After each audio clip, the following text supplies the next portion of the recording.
y saludamos a Pedro Martín, al presidente del Cabildo de Tenerife, que si se quiere quitar la mascarilla está todo desinfectado. Estupendo. Muy buenos días. Muy buenos días. Ahora es que se lo estaba diciendo con gestos y no me estaba entendiendo. Muy bien, gracias. Mantenemos la distancia de seguridad y está todo absolutamente desinfectado. Presidente, llevamos toda la mañana destacando que este es el primer fin de semana completo sin estado de alarma. Ustedes temen, o no sé si vivieron ya el fin de semana pasado, como hemos visto imágenes de otras ciudades españolas, si temen aglomeraciones en la calle, si temen botellones. Bueno, esta semana nos reuníamos Gobierno de Canarias y Cabildo, también con la colaboración de los ayuntamientos, para prever alguna contingencia para el fin de semana, que puede ocurrir, evidentemente. Pero en cualquier caso, yo creo que, es mi opinión personal, creo que se está exacerbando demasiado el hecho de si tenemos o no toque de queda. Es verdad que es importante, es verdad que es una garantía de mayor seguridad, pero teniendo en cuenta que la mayoría de los ayuntamientos tienen prohibido los botellones, que hay un horario limitado también para finalizar los restaurantes, etcétera, yo confío en que este fin de semana, en fin, más allá de que podamos encontrar algunos casos, que seguro que los habrán, pero los hemos tenido también con toque de queda. Pues yo creo que lo importante en este momento es que sigamos aumentando vacunación, que al final nos hemos dado cuenta que en Tenerife, que nos vamos moviendo con picos, al final es lo que nos funciona. Entonces, ¿está de acuerdo con la decisión del Gobierno que finalmente no va a recurrir ante el Supremo la posibilidad de implantar el toque de queda? Yo me daría un tiempo. Creo que tenemos que ver cómo va este fin de semana. No tenemos cercano ninguna festividad importante, no tenemos ningún periodo de puente que tienda a pensar que podamos tener a lo mejor se nos vaya de las manos este asunto. Por lo tanto, yo daría un margen de confianza, veríamos cómo va, y teniendo en cuenta que el resto de medidas de restricción, de distancia personal, de horarios, se sigue manteniendo, pues yo creo que deberíamos darnos una oportunidad. Me dibujaba usted al aire con el dedo los picos. ¿A qué explican? ¿A qué atribuyen esos picos, esa diferencia de una semana a otra? Todavía nos estamos preguntando qué pasa con Tenerife, porque teníamos unas muy buenas cifras al principio de la pandemia, pero luego, si nos comparamos con la isla que más se nos puede parecer, que es Gran Canaria, la verdad es que estamos permanentemente doblando los números. Inicialmente se planteó la posibilidad de que la realidad demográfica de Tenerife es muy distinta a la de Gran Canaria. Tenemos muchas poblaciones y muy dispersas. El 70% de la población en Gran Canaria está muy cerca de la capital, y eso podría ser un indicador. Pero a día de hoy todavía nadie del Servicio Canario de Salud es capaz de explicarme por qué estamos siempre doblando. Bien, en cualquier caso, hemos bajado de aquellas cifras de hace un mes y pico, de ciento y tantos casos, a estarnos moviendo sobre 50 y tantos, 60 casos por 100.000 habitantes, y creo que la tendencia va a continuar porque el ritmo de vacunación es muy bueno. Eso iba a preguntar, ¿el ritmo de vacunación, está satisfecho usted del ritmo de vacunación? Bueno, al principio, como todo, no, y como tampoco estábamos satisfechos con el equipo de rastreadores que teníamos que tener. Al final acabamos pidiéndole al Gobierno que en Tenerife nos echara una mano al equipo de rastreadores del Ejército. Le cedimos instalaciones en el auditorio insular, en el recinto ferial, y no era suficiente. Ahora creo que sí. Yo creo que el ritmo es bueno, se sigue vacunando en turnos de mañana, de tarde, de noche, y la verdad es que yo tengo la sensación de que se podrá cumplir ese 70% de aquí a final de verano, y que va a coincidir con el arranque, al menos esa es la información que tenemos, de llegada de nuevo de turistas, que será progresiva en verano, probablemente turismo peninsular sobre todo, y a partir de septiembre-octubre, que es nuestra temporada importante, empieza a subir, con el que esperamos recuperar, que es el turista británico. Ayer se presentó Fitur en Madrid y decía el Gobierno, decía la ministra y también decía el presidente del Gobierno, bueno, que Fitur va a ser así como un punto de inflexión, que finales de mayo, que a partir de junio esto ya va a ser otra cosa. ¿Piensa usted que va a ser otra cosa? Bueno, en el fondo, como todas las cosas en la vida, te lo tienes que creer un poco, ¿no? Más allá de los datos y de las cifras, o te crees que esto puede dar un cambio, o si no estás sometido a una permanente melancolía. Creo que no, que la idea es, oye, vamos a dar un impulso, vamos a salir adelante. Yo creo que de verdad que a partir de las sensaciones son muy buenas. Nosotros somos muy dependientes del turismo. Incluso aquellos lugares de la isla que tenemos la sensación de que no somos dependientes del turismo, porque al final estamos todo muy imbricados. Y nos decían turoperadores alemanes que el 80% de los alemanes, de las encuestas que han hecho, quieren salir de viajes de vacaciones, quieren salir fuera como sea, y desde luego nosotros somos un destino preferencial. Estamos trabajando mucho ese ámbito y yo estoy convencido que a partir de septiembre se va a empezar a notar esa recuperación acompañada también de las vacunaciones. Esto al final es el dato. Aquí nos peleamos sobre si hacíamos test, sobre si no hacemos test. Cuando hablas con cualquier embajador te dice, oye, cuénteme cuántos casos tiene en la isla por 100.000 habitantes. Y a partir de ahí hablamos. Y ese es el objetivo, disminuir. Estoy hablando de todas formas de septiembre, ¿eh? Este verano lo confía el turismo nacional. Casi. Aunque sí, ayer decía el embajador sobre todo británico también que él cree que al final los turistas británicos sí van a viajar este verano a España. Sí, yo también confío en que el gobierno británico, en fin, no desanime. El verano pasado desanimó bastante a venir, podía haber motivos, pero bueno, yo creo que también había motivos económicos, además de motivos sanitarios, para desincentivar el venir fuera, de salir fuera y venir a Canarias, ¿no? Pero yo creo que sí. La sensación que tenemos es que con el gobierno británico esperamos buenas noticias probablemente a lo largo de este mes y creo que sí, que se podrá conseguir.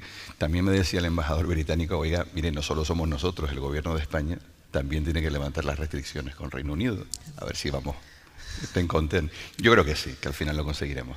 Si usted tuviera que definir el impacto económico que ha supuesto el coronavirus en una isla como esta, ¿la principal palabra que usted utilizaría es paro? Sin lugar a dudas sería el desempleo, pero una sensación de absoluta impotencia porque la del 2008 con la crisis de la construcción, que fue muy dura, no había llegado a arrasar de la manera en la que lo ha conseguido esta pandemia. Yo confío en que sirva para poner en valor precisamente al sector turístico. Y me refiero tantas veces al sector turístico porque tengo a veces la sensación de que en buena parte de la población todavía no nos ha calado del todo la importancia que ese sector tiene con nosotros. El turismo no es una cosa de guiris. El turismo es algo que acaba afectando a tantísimas cosas como un restaurante en el norte de Tenerife que ve bajar su recaudación y que tiene que reducir personal, o que se nos dirijan los ganaderos para ver si les podíamos ayudar y le dimos una línea de ayuda para la compra de pienso, porque si no habría que sacrificar miles de gallinas en la isla. Porque buena parte de su producción no es solo la local, sino se sostiene el beneficio en poder suministrar a los hoteles y a toda la hostelería en general, ¿no? Y como te das cuenta que esto arrastra pues, a las granjas de gallinas, a los pequeños agricultores, a los que tienen un restaurante, notas lo tremendamente dependientes que somos de ese sector. Y por esa razón, Canarias, como ninguna otra comunidad autónoma, ha sufrido el impacto de la pandemia porque el golpe sobre nuestro Producto Interior Bruto ha sido el mayor de cualquier otra comunidad. ¿Han detectado un aumento de las desigualdades, de la pobreza por la pérdida de ingresos por parte de muchas familias? Sin duda, ha aumentado las desigualdades sociales, la pobreza, un fenómeno que suele pasar desapercibido como el del sinhogarismo. Hemos tenido que estar buscando alternativas de alojamiento. Esto es un fenómeno generalizado, incluso el del maltrato, el de maltrato a mujer, que hemos tenido que habilitar nuevos recursos para atender casos que nos iban aumentando con el confinamiento especialmente. Es el buscar alternativas a esa parte de la población que a menudo no aparece en ninguna estadística. Por ejemplo, las mujeres prostituidas, con un problema gravísimo que nos ha llevado a abrir el primer piso tutelado para las personas que estaban pasando por esta situación.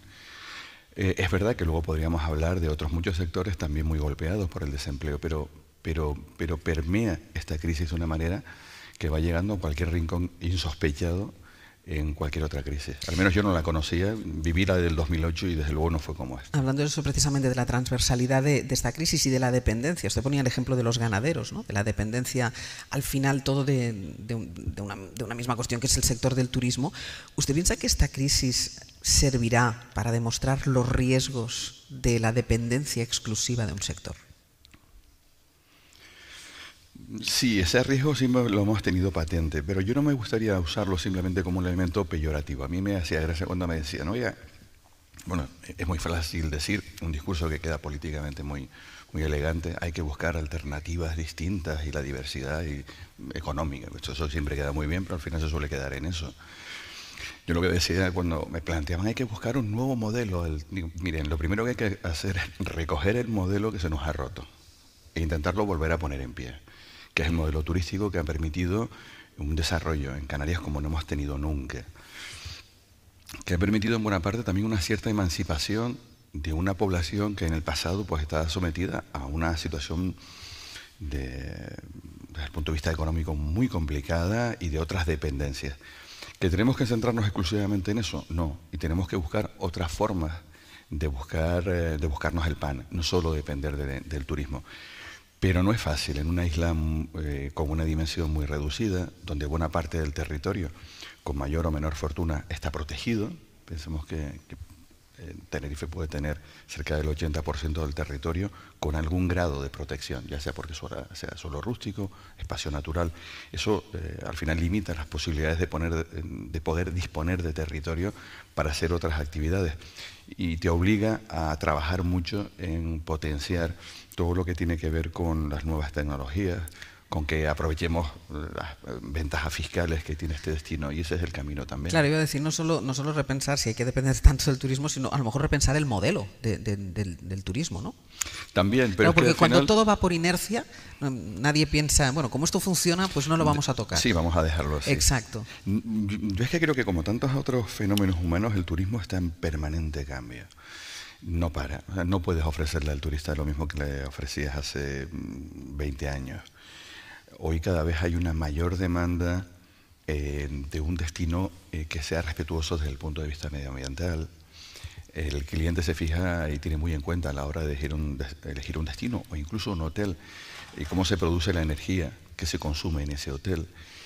Y nos hemos dado cuenta ahora que, lógicamente, las herramientas turísticas que utilizamos para nuestra promoción ya no se tratan solo de poner carteles, sino de utilizar las nuevas tecnologías para identificar los gustos, los deseos de cualquier potencial cliente. Acabas descubriendo que siempre, cuando quieres captar a nuevos turistas, hay un apartado de respeto medioambiental, de cuidado del entorno fundamental. Y lo tenemos muy claro, y eso plantea una nueva forma de entender el territorio, no solo como un elemento de explotación y de enriquecimiento, sino también de cuidado por nuestra gente y por el que quiere venir, o estás perdido. Y yo creo que ese camino lo tenemos muy claro, y hace mucho tiempo que no se clasifican nuevos suelos turísticos, a pesar de que en algunos casos quizás haya demasiado suelo clasificado. Y por si no fueran poco las crisis sanitaria y turística, Canarias ha sufrido al tiempo, y lo hemos estado contando, una crisis migratoria de proporciones similares a la que se vivió a mediados de 2000, cuando la denominada crisis de los cayucos. ¿Cómo está la situación ahora? Esta situación nos pasa como con el COVID, ¿no? Va también. Es cíclica. Cíclica. Creo que nos ha faltado estar a la altura a todos. Mi gobierno, el gobierno de España, creo que lo ha pillado con el pie cambiado. Ha tenido que improvisarse. Tenemos un centro en Las Raíces, que no muy cerquita de aquí, que no es el lugar más adecuado, que no se puede masificar. Estamos planteando, nosotros hemos ofrecido desde el Cabildo la posibilidad de una distribución para un mejor trato a las personas que están allí. Pero esto es un problema que no nos cansamos de decir todos, y que es un problema nacional y que es un problema europeo. Pero probablemente tengamos una Unión Europea menos sensible que la que había en el pasado. En ocasiones los países del norte están más preocupados por la migración que puede venir del este que la que viene del sur. Y o hacemos lobby de presión en España, Italia, Grecia, para hacer entender que esto es un fenómeno muy grave y que va a durar muchísimo tiempo. Ojalá que no fuera así, pero no queda otra. Y hacernos a la idea de que vamos a convivir. Y esa convivencia no es soportar el que haya personas en un muelle. Es buscar alternativas alojativas.